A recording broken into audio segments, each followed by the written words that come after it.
de oração.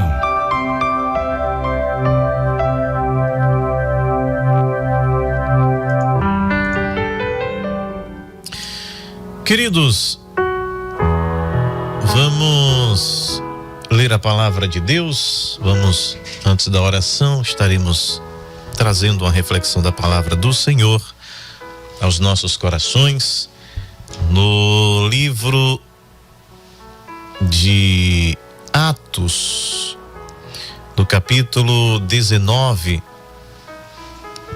diz assim, versículo 11: E Deus, pelas mãos de Paulo, fazia maravilhas extraordinárias.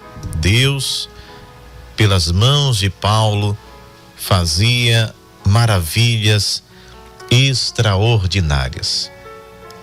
É a viagem missionária do apóstolo Paulo, e que sua estada foi a mais longa, né? Em Éfeso, onde a evangelização foi profunda, necessária, e é a partir dali que o evangelho ele ganha uma proporção muito grande. Eu sempre comparo, quando falo sobre essa passagem de Paulo, essa viagem missionária dele a Éfeso, como uma bomba atômica, sabe? Paulo, ele chega ali e explode o evangelho, a glória de Deus, o mover de Deus na vida deste homem, deste guerreiro, resiliente, corajoso, que passa por momentos tão difíceis, tão intensos, como ele mesmo relata, desde açoites, naufrágios, apedrejamento, falsos irmãos e tanta coisa que ele atravessa, que ele passa na sua trajetória. Quando ele chega em Éfeso, ele começa a falar de Jesus, e claro, onde Paulo chega, ele fala de Jesus. Onde ele para, é Jesus que o constrange, é Jesus que está sempre nos seus lábios, no seu coração. E Paulo, quando chega em Éfeso, ele não faz outra coisa a não ser falar de Jesus. Primeiro na sinagoga, eles não suportam Paulo, ele vai para uma escola, onde ele ali ensina por um bom tempo, mas também não recebe mais acolhida ali na escola de Tirano, provavelmente um local de ensinos filosóficos, enfim. E segundo a tradição, quando Paulo sai da escola de Tirano, ele não está nos relatos sagrados, mas é possível que Paulo tenha ido evangelizar no porto de Éfeso, que era uma porta de entrada para o comércio, né? Era muito forte. E culturalmente falando também, Éfeso era um afluente de pessoas de todas as partes, principalmente, né, dessas localidades por onde o evangelho posteriormente foi levado através da pregação de Paulo para toda a Ásia, onde possivelmente a partir da obra missionária de Paulo em Éfeso se estabelecem as igrejas que a gente vai ver lá em Apocalipse, né? As 7 igrejas da Ásia, inclusive uma delas é Éfeso, que foi estabelecida ali pelo apóstolo Paulo. E diz que Paulo começa a pregar, a falar de Jesus em meio a uma cultura que ainda carregava todos os elementos, não só das divindades pagãs gregas, mas esse aglutinamento, né, de divindades dos romanos, que eram admiradores tanto da cultura e da arquitetura, enfim, eles admiravam muito o Império Grego. E o mundo da filosofia, gnóstico. E Paulo, muitas vezes, né, a Bíblia vai falar desse embate dele com estoicos, epicureus, gente da alta filosofia que conhecia muito, que questionava muito, que tinha suas teorias, suas conclusões, e precisava de alguém que tivesse também um conhecimento profundo, não só das escrituras, mas também da filosofia, conhecia da poesia, conhecia muito. Paulo era extremamente preparado. E ele estava ali em Éfeso para uma obra extraordinária que marcou a obra missionária na vida de Paulo. Então ele prega começando pela sinagoga, depois na escola de filosofia e provavelmente no porto de Éfeso. E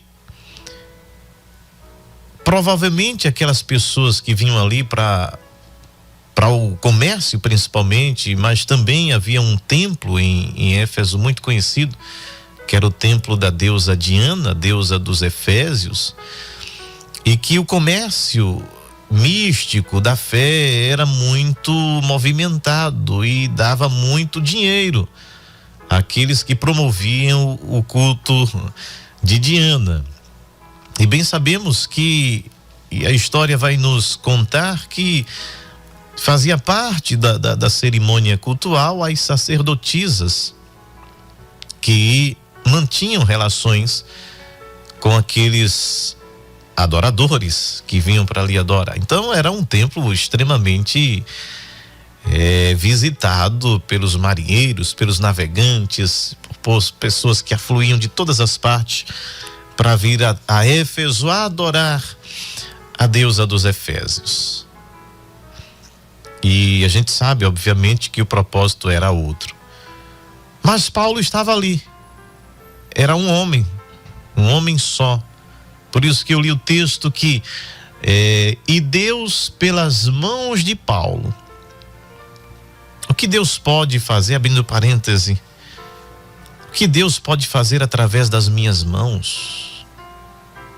O que Deus ele pode fazer através das suas mãos? O que Deus tem feito através das minhas mãos e o que Deus tem feito através das suas mãos. Quando a gente se coloca e a gente quer ser esse instrumento de Deus que diz: eis-me aqui, como disse Isaías, envia-me a mim. Eu quero ser usado, eu quero ser esse instrumento, eu quero ser utilizado, eu quero ser gasto, eu quero que o Senhor me use para a tua obra.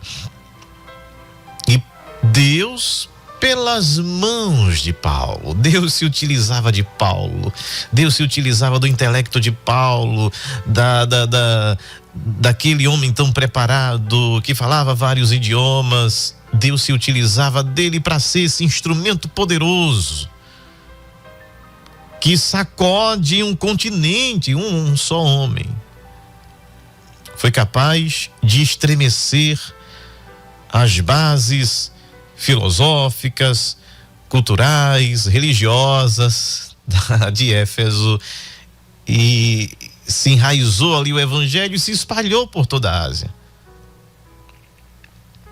As pessoas que desciam para adorar ali no porto de Éfeso, ou fazer outra qualquer coisa, via aquele homem, e que também a tradição vai dizer que era um homem de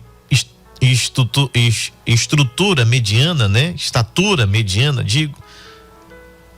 E alguns vão até descrever Paulo como calvo, com as pernas arqueadas. Não era assim um modelo, mas era uma bomba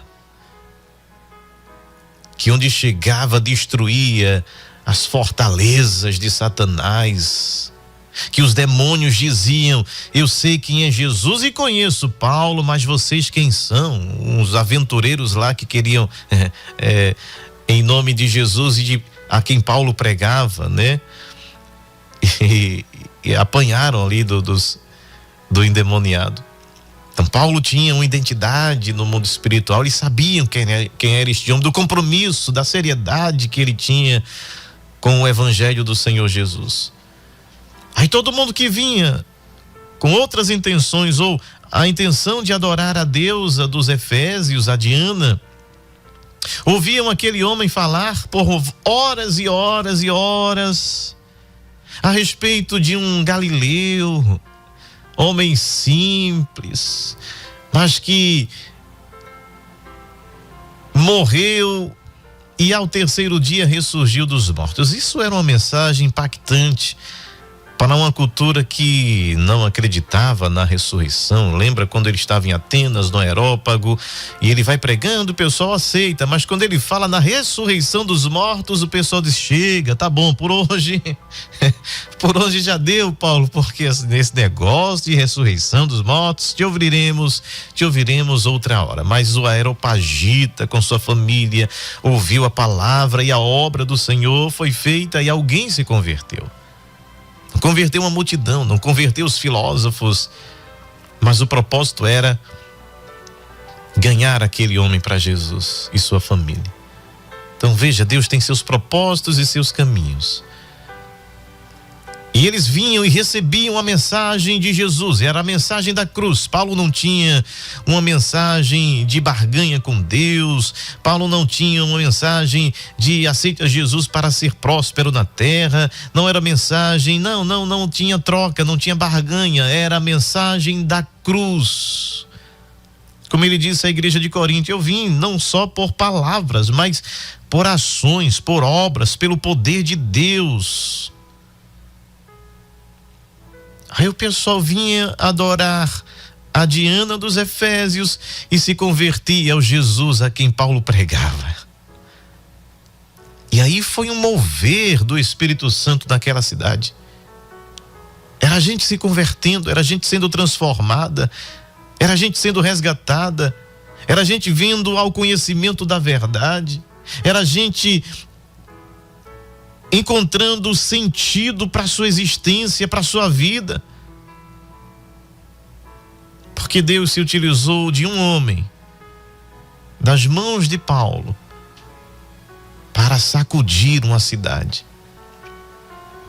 O que Deus, nesses últimos dias, quer se utilizar de mim, quer se utilizar de você, para também abalar estruturas do inferno que se levantam com muita força, com muita astúcia, mas também com muita sutileza nesses últimos dias, para enganar, para esfriar muitos na fé, para fazer com que muitos tapem os seus ouvidos, para que muitos não deem crédito à palavra genuína, verdadeira, simples, mas poderosa do Evangelho. Deus, através das mãos de Paulo, fazia maravilhas extraordinárias. Diz que até os lenços e aventais que se levavam do seu corpo aos enfermos, as enfermidades fugiam deles e os espíritos malignos saíam. Isso aqui não é uma doutrina onde se utilize objetos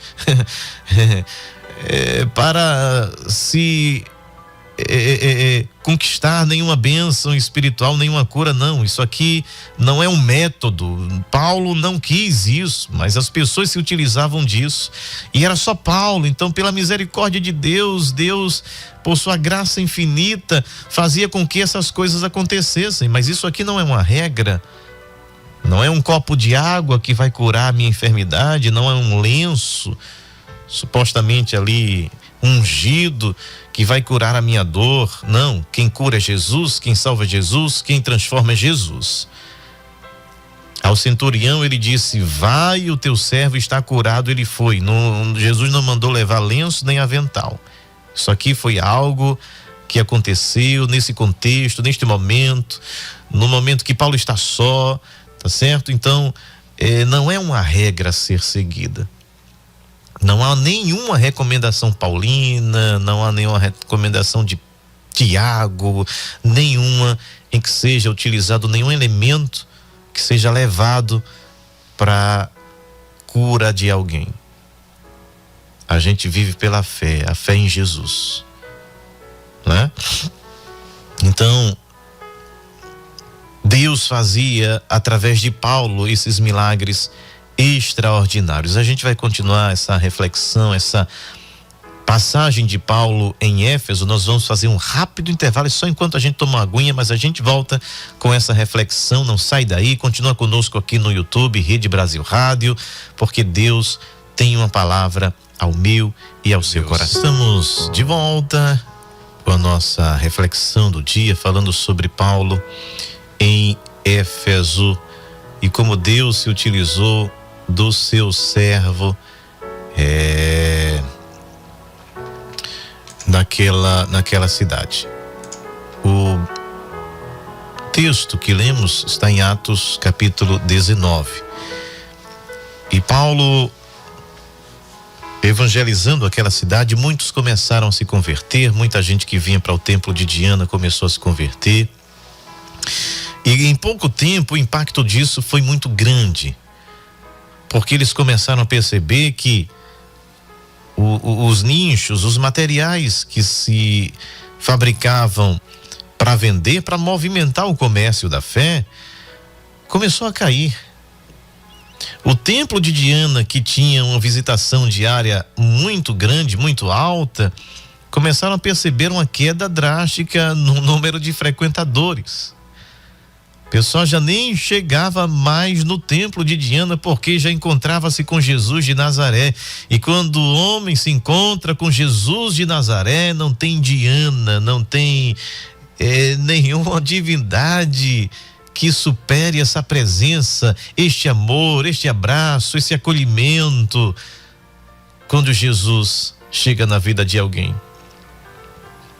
O evangelho que Paulo pregou foi tão impactante, que diz que haviam muitos que praticavam a feitiçaria, a bruxaria, que escreviam livros com receitas mágicas, receitas de bruxarias, né? Esses livros de feitiçaria equivalia muito dinheiro. Esse pessoal começou a se converter também, de forma que eles se reúnem em praça pública. E o texto vai dizer aqui: eles queimaram os seus livros de bruxaria, de artes mágicas, e queimaram na presença de todos. Veja o impacto social disso. As pessoas acreditavam nisso. Muita gente acreditava nisso. De repente, aqueles representantes desse segmento trazem seus livros, colocam ali em praça pública e queimam. É uma mensagem que diz: isso aqui não serve, isso aqui é mentira, isso aqui é engano, isso aqui não preenche o vazio da alma, isso aqui não satisfaz, isso aqui é só engano. Porque nós encontramos a verdade. Jesus disse: eu sou o caminho. Os livros que eles utilizavam aqui, livros mágicos, livros de feitiçarias, de bruxaria, não satisfaziam a alma. Porque se assim fosse, eles continuariam com suas práticas. Mas quando a gente encontra Jesus, quando o homem encontra Jesus, ele é impactado com uma presença que preenche o vazio da alma. E ali eles já estavam evangelizando. O ato deles queimarem seus livros de bruxaria em praça pública já era um ato evangelizador. Alguém iria perguntar: o que está acontecendo? Porque um livro valia muito. Hoje a gente tem a facilidade de ter livros, mas naquele tempo era uma raridade, era uma coisa cara. Diz aqui o texto que, se você fizer uma busca, uma pesquisa rápida aí na internet, você vai ver a equivalência aí do que eles queimaram, né? montava 50.000 peças de prata. Dos livros que foram queimados, se fosse em valores, eles diriam 50.000 peças de prata. Aí faz uma pesquisa aí, veja quanto isso valeria hoje, mais ou menos, em real. É muito dinheiro. Mas todas as coisas do mundo perdem o valor. Toda a riqueza, todo o poder, toda a glória, toda a fama, todo o aplauso perde o sentido, perde o valor quando a gente encontra Jesus. É o que Paulo disse: todas as coisas que eu tinha e que eu era, considerei como esterco. Ele usa essa expressão, esterco. Depois que ele conhece a palavra, depois que ele conhece o evangelho, ele diz que todas as coisas perdem esse valor, porque Jesus é quem dá valor à vida. É Jesus quem traz sentido para a existência. É Jesus quem traz sentido e preenche o vazio da alma. É por isso que ele diz: nada disso, essa glória que eu tinha de ser fariseu de fariseus, eu ensinava outros fariseus, eu era mestre, eu era irrepreensível. Ele tinha uma posição, talvez se ele não tivesse uma posição no Sinédrio, mas ele tinha muita autoridade ali. Era um homem temido. Veja que Atos vai falar deste Saulo que perseguia a igreja, que os crentes tinham medo. Mas ele, com essa autoridade toda, com esse poder todo, depois que encontrou Jesus, tudo considerei como nada, toda essa glória ficou para trás, tudo passa, é ilusão, é efêmero. E essa mesma consciência em que estes homens, esses bruxos, esses que praticavam artes mágicas, disseram: tudo que a gente faz aqui é mentira, é engano, é ilusão. Encontramos a verdadeira razão de existir, de viver e de ser, se chama Jesus. Queima tudo, queime isso aí, abre mão de tudo por amor de Jesus.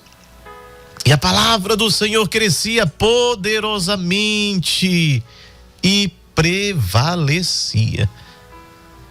É o evangelho que começa ali de uma forma tão sutil.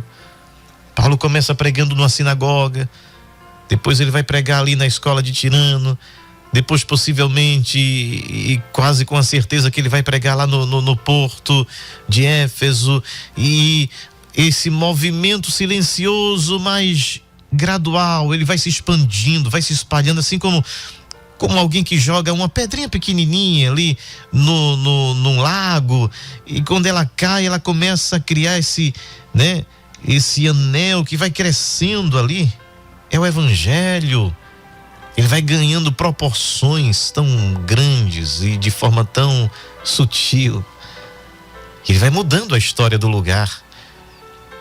Ele vai mudando a consciência do lugar. As pessoas vão entendendo que precisam de Jesus. Aqueles que achavam que eram mestres intelectuais, aqueles que achavam que eram os poderosos, caem ajoelhados diante de Jesus de Nazaré. Aqueles que praticavam artes mágicas, bruxaria, diz: isso não é nada, isso é ilusão, isso é mentira, isso é engano, e se prostram diante do leão da tribo de Judá.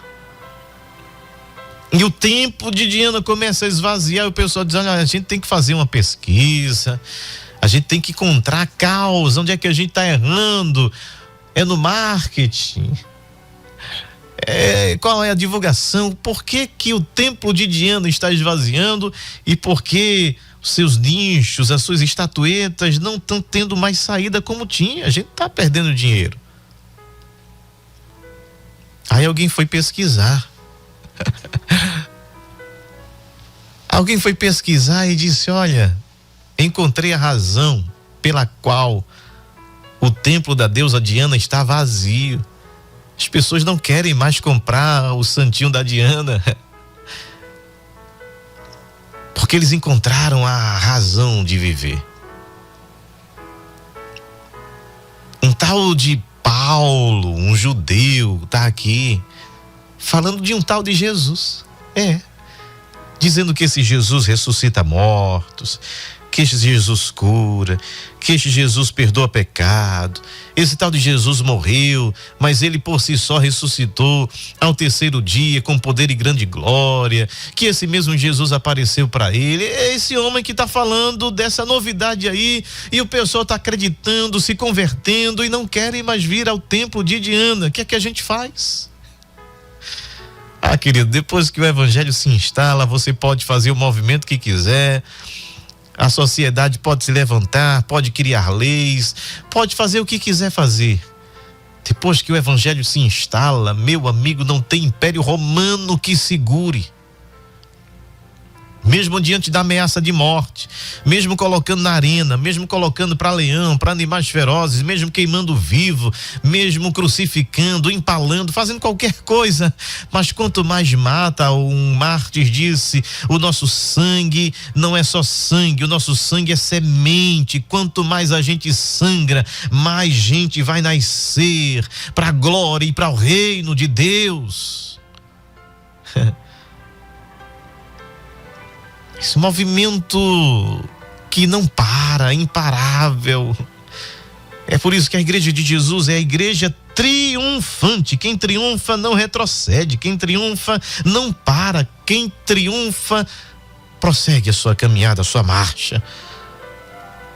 Pode vir os problemas que for, as ameaças que for, os inimigos que se levantarem, o evangelho continua a sua marcha sobre a terra. Olha, e aí, um certo ourives, por nome de Demétrio, que fazia de prata e empregava muitos na produção de nichos feitos desse metal para a deusa grega Diana, ajuntou todos os oficiais de obras. Ele diz: olha, é desse ofício que nos provemos dele, que a gente prospera, que a gente enriquece. Mas vedes, ouvis, que não só em Éfeso, ele mesmo sem querer está falando do poder, da proporção do evangelho pregado por Paulo em Éfeso, porque ele vai dizer assim: não somente em Éfeso, mas até quase toda a Ásia. Não tinha internet, não tinha Instagram, não tinha Facebook, não tinha. Porque o evangelho não precisa de nenhum artifício. Nós utilizamos hoje, claro, mas ele por si só já é. E as pessoas que se convertiam iam e falavam desse Jesus e reproduziam essa mensagem pregada por Paulo. E eles dizem, não somente em Éfeso, mas em quase toda a Ásia. Este Paulo tem convencido e afastado uma grande multidão, dizendo que não são deuses. É uma pregação desafiadora, mas é de alguém que não tem só palavras, é alguém que Deus, por suas mãos, fazia milagres extraordinários. Não é só de palavra. E ele diz, não são deuses os que se fazem com as mãos. É Paulo quem está dizendo aqui, Deus que se faz com as mãos não pode ser Deus. Ele diz, e não há somente o perigo da nossa profissão cair em descrédito, mas também que o próprio templo da grande deusa Diana, que era um templo grandiosíssimo de mármore que reluzia a luz do sol, né?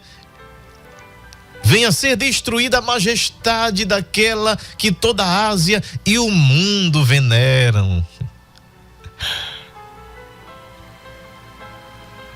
Mas na verdade estava sendo destruído pelo poder do evangelho deste Jesus que ressuscitou dentre os mortos com poder e grande glória e disse aos seus apóstolos, ide por todo o mundo, preguem o evangelho, não temam a Diana dos Efésios, não temam os deuses gregos nem romanos, não temam a César, vá e pregue a palavra. E ouvindo eles, encheram-se de ira, e aí fizeram um protesto, foram em praça pública, passaram 2 horas lá gritando: grande é a Diana dos Efésios, grande é a Diana dos Efésios. Aí se encheram de confusão toda a cidade, correram ao teatro arrebatando Gaio e Aristarco, macedônios, companheiros de Paulo, e querendo Paulo apresentar-se ao povo, não lhe permitiram os discípulos. Também alguns dos principais da Ásia lhe rogaram que não se apresentassem, né? Porque já temiam pela vida de Paulo. Ou seja, aí já se deu a entender que a obra que Deus queria através de Paulo naquela localidade já tinha sido concluída. Foi através de um homem que Deus abalou as estruturas de uma cidade, e como o representante aqui do sindicato dos ourives, não somente Éfeso, mas quase toda a Ásia foi abalada pelo poder do evangelho. É a partir daí que o evangelho, ele ganha espaço neste continente. Porque Deus se utilizou de um homem para esta tão grande obra. E a pergunta que a gente faz é: o que eu posso fazer para que Deus se utilize de mim? Para que eu seja o instrumento de Deus para os seus propósitos? É a frase de Deus, e eu repito novamente: a quem enviarei e quem há de ir por nós? E ele procura os Isaías, ele procura os Paulos, ele procura aqueles que ele quer utilizar as mãos para que seja um instrumento dele aqui na terra, para que não retroceda, para que não recue, para que não pare na beira do caminho, à beira do caminho, mas que prossiga proclamando este evangelho. E sabemos que o tempo está acabando, sabemos que o tempo está resumido, sabemos que Jesus está às portas, ele vem, ele quer salvar, ele quer libertar, ele quer transformar, mas ele precisa utilizar as nossas mãos, ele precisa de mim, ele precisa se utilizar de você. Que a nossa oração neste dia, nesta manhã, neste 5 de agosto seja: Senhor, utiliza a minha vida, utiliza as minhas mãos, e que o Senhor, através das minhas mãos, também possa fazer sinais e maravilhas, para que eu também seja um instrumento usado por ti nesta terra, até quando tu quiseres. Que essa seja a minha oração, que essa seja a sua oração, em nome de Jesus.